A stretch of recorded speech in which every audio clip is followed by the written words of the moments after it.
சிவகார்த்திகேயனோட SK23 படத்தினுடைய title teaser பொங்கலுக்கு release ஆகும் அப்படின்னு சொல்லப்பட்டு இருக்கு. AR முருகதாஸோட டிரெக்ஷன்ல சிவகார்த்திகேயன் நடிக்கிற இந்த படத்துல வித்யுத் ஜம்வால் வில்லன் நடிச்சிட்டு இருக்காங்க. அனிருத் மியூசிக் கம்போஸ் பண்ற இந்த படத்தினுடைய பணி 90% முடிவடைஞ்சிருக்கு அப்படின்னு சொல்லப்பட்டு இருக்கு. இதுக்கு நடுவுல AR முருகதாஸ் பாலிவுட்ல சிக்கந்தர் அப்படின்ற படத்தை டிரெக்ட் பண்ணி முடிச்சிட்டு இந்த படத்தை அடுத்ததா தொடர போறாரு அப்படின்ற ஒரு தகவலும் வெளியில வந்திருக்கு. ஏற்கனவே SK25 படத்துல இப்போ கமிட் ஆகி சிவகார்த்திகேயன் நடிச்சிட்டு இருக்காரு அப்படின்னே சொல்லலாம். சுதா கொங்கராவோட டிரெக்ஷன்ல SK25 ரெடி ஆயிட்டு இருக்கு. ரீசெண்டா இந்த படத்தினுடைய பூஜையும் நடந்துச்சு, அதனுடைய போட்டோஸும் ரிலீஸ் ஆச்சு அப்படின்னே சொல்லலாம்.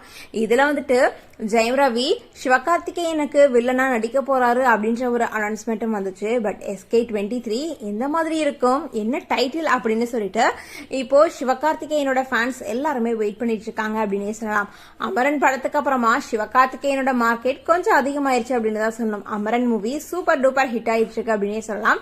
கிட்டத்தட்ட 500 கோடிக்கும் அதிகமா வசூல் செஞ்சிருக்கு அப்படின்னு சொல்லப்பட்டு இருக்கு. இந்த ஒரு தருணத்துல தான் SK23 படத்தினுடைய டைட்டில் டீசர் ரிலீஸ் ஆகும் அப்படின்னு சொல்லப்பட்டு இருக்கு.